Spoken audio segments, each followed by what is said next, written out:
बिस्मिल्लाहिर्रहमानिर्रहीम। अल्लाह के नाम से जो बड़ा मेहरबान निहायत रहम वाला है। इक़रा बिस्मि रब्बिकल्लज़ी खलक़। ए नबी, पढ़िए अपने रब के नाम के साथ जिसने पैदा किया। सदक़ल्लाहुल अज़ीम।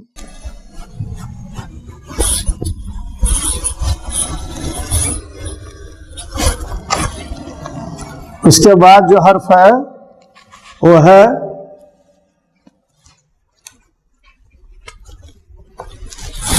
तो। क्या है? तो। उसको उर्दू में हम लोग कहते हैं तुए जुए। तुए जुए नहीं, वो है तो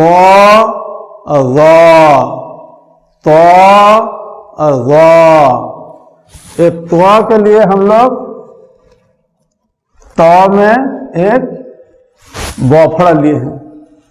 तो में एक बौफड़ा लिए हैं। जहां पर देखेंगे तो के नीचे आप बौफड़ा है, आप समझेंगे ये तो है। बात समझ में? अच्छा, वैसे ही एक तो के ऊपर अगर एक नुक्ता हम दे देंगे तो ये क्या बन जाएगा? क्या बनेगा? जिसको हम लोग जुए बोलते हैं हिंदी में और उर्दू में, वो अरबी में है बहुत नरम से बोला जाएगा तो उसके लिए हम लोग उड़िया में क्या लिए हैं? अंत्यस्त ज और उसके नीचे एक नुक्ता। अंत्यस्त ज और उसके नीचे अगर एक नुक्ता दे देते हैं तो बन जाता है ज़।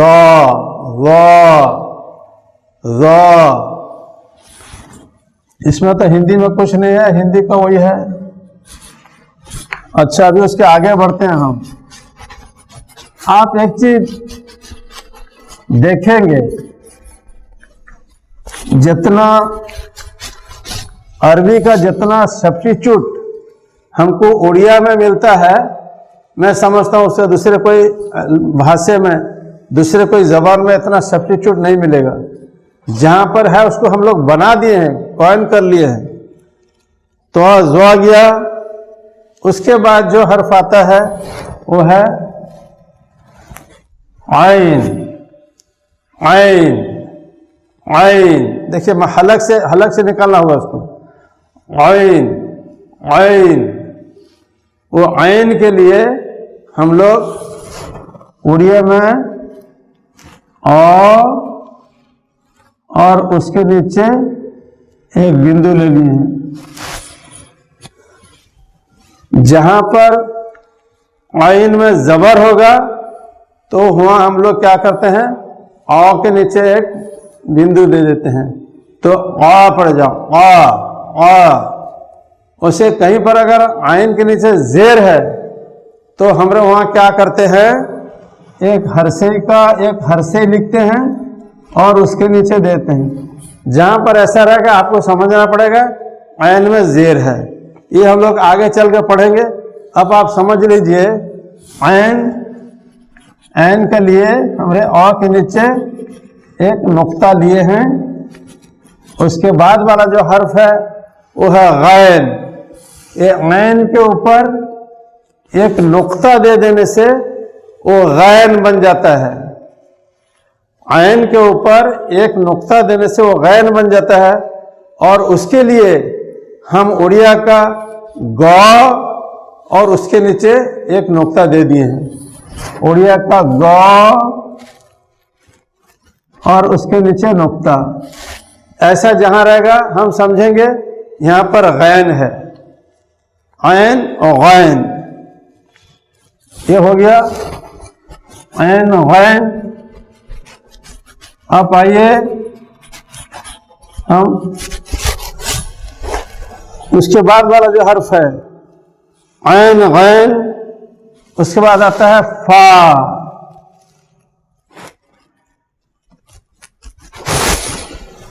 इसको उर्दू में कहते हैं फे, मगर उसी को अरबी में कहते हैं फा। देखिए मैं कैसा पढ़ता हूं, फा फा फा। याद रखिए फा का उसका प्रोनाउंस, उसका तलफ़ुज़ कैसा किया जाता है, फा।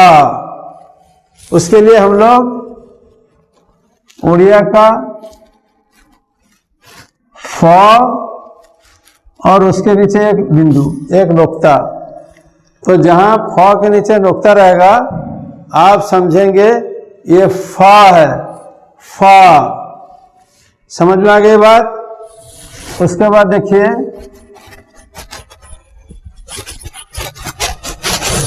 उसके बाद वाला जो हर्फ है वो है क़ाफ।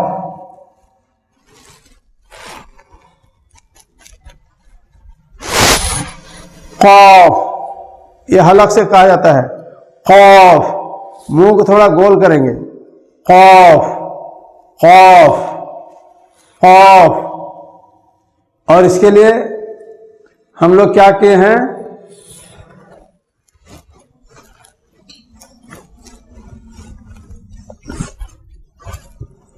कौ के नीचे एक बिंदु लगा दिए, एक नुक्ता लगा दिए हैं। कौ के नीचे एक नुक्ता लगा दिए हैं। जहां पर ऐसा आप देखेंगे उड़िया कुरान में तो आप समझेंगे ये क़ाफ है, जिसको उर्दू में बड़ी काफ कहते हैं। बड़ी काफ, छोटी काफ उर्दू में कहते हैं, मगर यहां पर सिर्फ काफ कहा जाता है।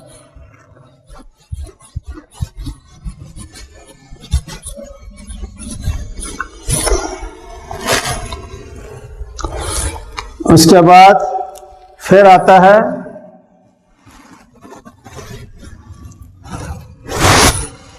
कैफ। उसको उर्दू में कहते हैं छोटी काफ। छोटी काफ नहीं है, वो है, देखिए उसका उच्चारण कैसे होता है, उसका तलफ़ुज़ कैसे होता है, कैफ कैफ कैफ। तो उसके लिए हम लोग क्या किए हैं, कौ लिए हैं, उड़िया का कौ, उड़िया का कौ लिए हैं। मगर जब उसको आप वहां कुरान में देखें उड़िया का कौ है तो आप उसको पढ़ेंगे का, हिंदी के का की तरह पढ़ेंगे।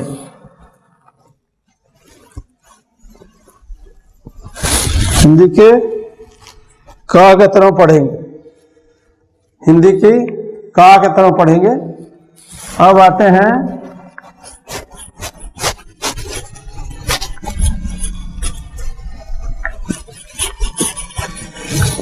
इसके बाद है लाम।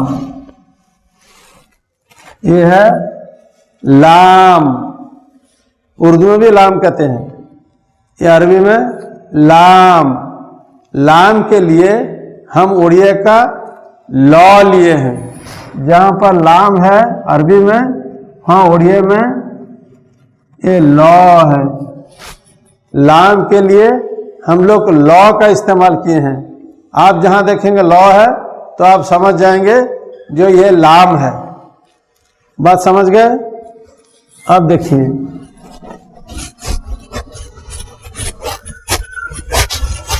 लाम के बाद जो हर्फ है वो है मीम।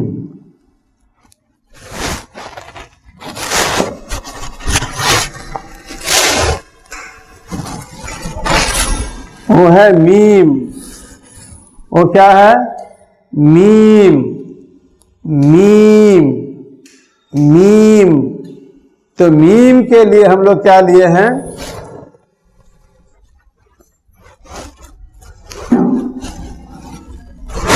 उड़िया का मौ। जहां पर अरबी में मीम का इस्तेमाल है वहां पर हम लोग क्या किए हैं, उसके बदले में मौ ले लिए हैं। जहां मौ रहेगा आप समझेंगे यहां मीम है। समझ में आ गई बात। मेरा हैंडराइटिंग थोड़ा सही नहीं है इसलिए मैं सही लिख पाता नहीं हूं। ये एक्चुअली मीम जो है वो इस तरह का है, ऐसा होगा, ऐसा से मीम होता है। मीम तो गया। अब देखिए उसके बाद जो हर्फ आएगा वो होता है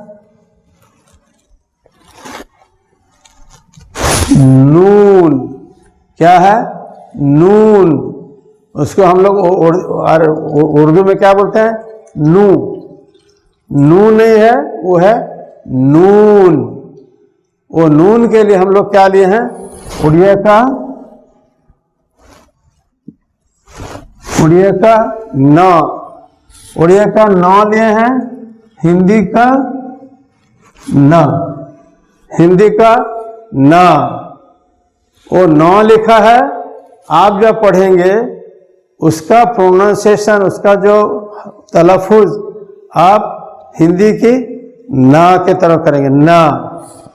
समझ आ गई बात?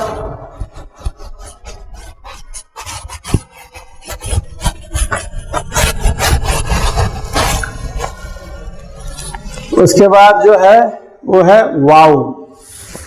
ये है वाव। ये वाव है। वाव के लिए हम लोग उड़िया में ओ के नीचे एक बौफड़ा दिए हैं। ओ के नीचे एक बौफड़ा दिए हैं और उसको वाव के लिए इस्तेमाल किए हैं। उसके बाद जो है वो है आपका हमजा। क्या है? हमजा। हमजा। वो हमजा के लिए भी, हमजा जो है अलिफ भी वही है। इसलिए जब अलिफ के ऊपर कोई हरकत आ जाता है, यानी जबर जेर पेश अगर अलिफ के ऊपर आ गए तो उसको हमजा कहा जाता है। हमजा अलिफ जबर नहीं कह के उसको कहा जाएगा हमजा जबर। तो उसके लिए भी हम लोग उड़िया का औ इस्तेमाल किए हैं। उसके लिए भी उड़िया का औ का इस्तेमाल किए हैं। उसके बाद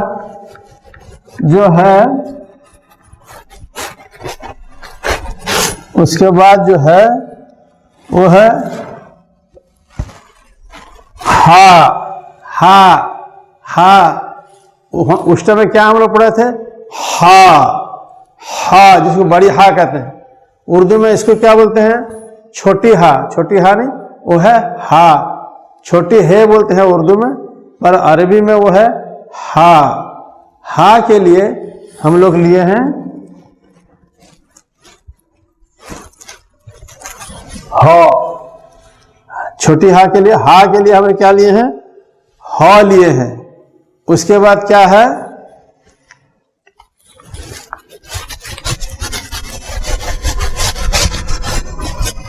उसके बाद जो है वो है या।